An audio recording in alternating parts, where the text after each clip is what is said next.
We all have superpowers. I'm going to tell you how I developed my superpowers and how you can unleash yours.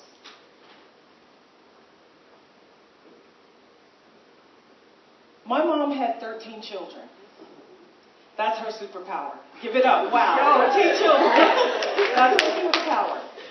And I was number 9 of those 13 children. Not too big and not too small. And my position in this family afforded me the opportunity to learn different life skills that I would use throughout my life to help me in times of need that I turned into my superpowers. First superpower, communication. Little kids, we want donuts. Not half a donut, we want a whole donut, right, little kids? Right, big sister. Okay, so I'm going to go talk to our big brother so we can get a whole donut this time, right? Okay, everybody in? 1, 2, 3, donut! Big brother, mom and dad left you in charge of the house, the chores, us, and the sugary glazed donuts that we know that you have more than enough to give us a whole donut. So this is what we propose, big brother. For a whole donut, we will rake the leaves, which we love doing anyways. We will eat off paper plates so you don't have to do the dishes. We will put our own toys and clothes away. And we will leave you alone while you're on the phone with your girlfriend Sheila. And we won't tell mom that you weren't really watching us. How about that, big brother? All right, little sister, so if I don't do this, what'll happen? Well, big brother, Mary, number 12, can cry on cue. And you know she can do it until mom comes home. Do you want that? Nope, nope, I don't want that. So is it a deal, big brother? Do we get the sugary donuts, a whole one? Do all of us get one? Yeah, little sister, you get one. Superpower of communication and negotiation being developed, right? Give it up. It's fun. Superpower number 2. Being not too big and not too small in this family, the little kids stayed on the porch when it was time to play, and they played jacks and colored and puzzles. When the big kids ran the street, as my mom would say, they would ride bikes, they played strikeout, they would just run the neighborhood. So I got tired of being safe on the porch, and I said, big kids, I want to go with you. No, Dee, you're too little. I'm not too little, I want to go. Well, if you go, you can't cry, you can't whine. If you get hurt, you got to suck it up. You just have to keep going. Can you do that? Yes, I can go, big kids, I can do that. So the big kids let me go with them. And they were doing wheelies in the street. They were riding their bikes. And I had my training wheel bike. It had one training wheel. And I was leaning on the side. And I was trying to keep up with the big kids. And when they went running, I went running with them. And when they played softball, they let me swing the bat. And I would strike out. And I wanted to cry, but I couldn't. Because they said I would end up back on the porch. So I had to figure out how to suck it up, as they said. Then came the big test. You see, our houses in my neighborhood were pretty close together, where if you were big enough, you can jump from porch to porch. And that's what the big kids would do. And it was like, we're going to go jump porch to porch, you should stay here. But I don't want to stay here, I want to jump porch to porch. Okay, if you get hurt, you just get hurt. And I knew we only had 2 remedies at home if you got hurt. One was peroxide, and the other one was alcohol. So if I got hurt, one of them was going to be my remedy. But I was ready. I wanted to hang with the big kids because the alternative was not so fun anymore. So here I go. The big kids, they're jumping from porch to porch, and they just leap right over. And then it was my turn. I was last. And I go, okay, here I go. And then I'm in the air, and down the side. Down the side of the house, yeah. Big abrasion. And my brother looked back and he goes, you okay? And I go, I'm okay. Because I still wanted to go. I knew that I had to get up. I had to keep going. Every time I struck out, I had to keep going until I could hit the ball. I knew that I had to keep trying to jump from porch to porch until I could reach it. I knew that I had to keep trying on that one little training wheel until I can ride my bike straight. So superpower number 2, resilience, right? You learn it right here, and then this is another one of those skills that I use throughout my life. Positive mindset. When I was about 13, my uncle came back into my life, and my uncle, he was this handsome guy with this afro and these bell bottoms, and he was a community activist, and he wanted to change the world.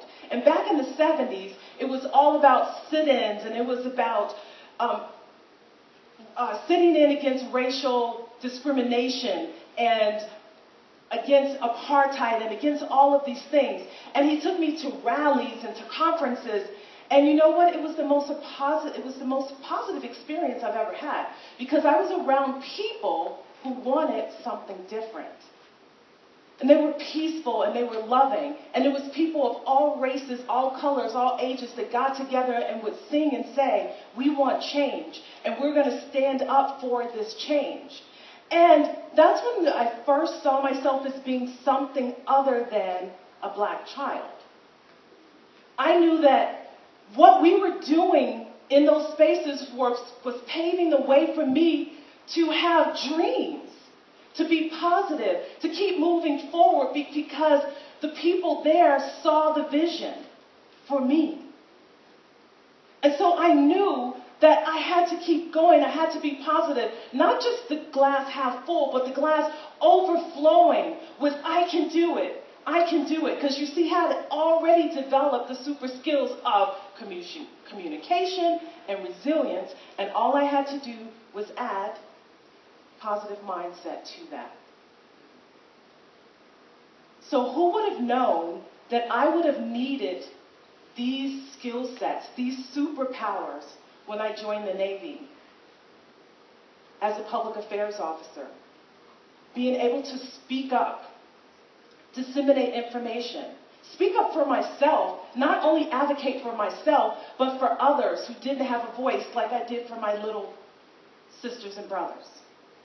Who would have known that I would have needed the power of resilience when I got the call that said, Dee, your test is positive for breast cancer and we need to take both your breasts? Who would have known that I would have needed the power of resilience when they said, your daughter has autism? And we don't know enough about this right now to even tell you what to do. We don't even have any programs yet. Who would have known that I would have needed those when I failed, when I wanted something so badly, but it just didn't work out?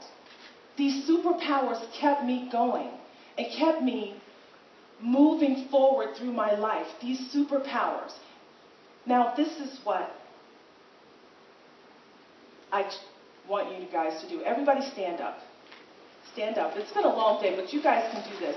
Those are how I developed my superpowers. All of us have the superpowers within us, and I know you have it within you too. So you guys know that I'm a clinical hypnotherapist, so you all are under my power and control. Just kidding. So I want you guys to close your eyes.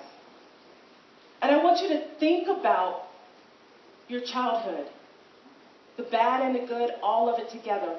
What did you learn that you can make into a superpower? Were you the one who knew how to line your Barbies up and tell them that they look fabulous? Did you always have the right words for them? Were you organized? Were you friendly? Were you athletic? Were you happy? Think about what that superpower is. Now everybody open their eyes. I'm going to count from 1 to 3, and then I'm going to say, unleash your superpower. What you guys are going to do is whatever you have in your mind right now, no matter how silly it may sound, that you have as your superpower, you're going to yell it out. And if you got a pose to go with it, you can do that too. So ready? 1. You guys with me? 2. If you're with me, say you're with me. Okay? 1, 2, 3. Unleash your superpower. What is it? Okay. Great. Now the challenge is, you know what this superpower is, what are you going to do about it? This is what I do. You guys can go ahead and sit down. This is what I do with my clients. We come to this and we uncover all of this stuff that's covering up the love with them, that's pushing down that superpower that they already have with them. Now that you know what it is, what are you going to do about it? How are you going to use it? How are you going to take it forth in the world to change somebody else's lives? And that's the challenge today. When you think about what your superpower it is, I want to know what your superpowers are. I'm ready to hear what their superpowers are. You've seen some women on the stage and they're telling you what their powers are. What are yours? And that's the challenge I have for today. I'm Coach D. Woolridge. I believe that you all are capable of great things. Let's build success together. Thank you.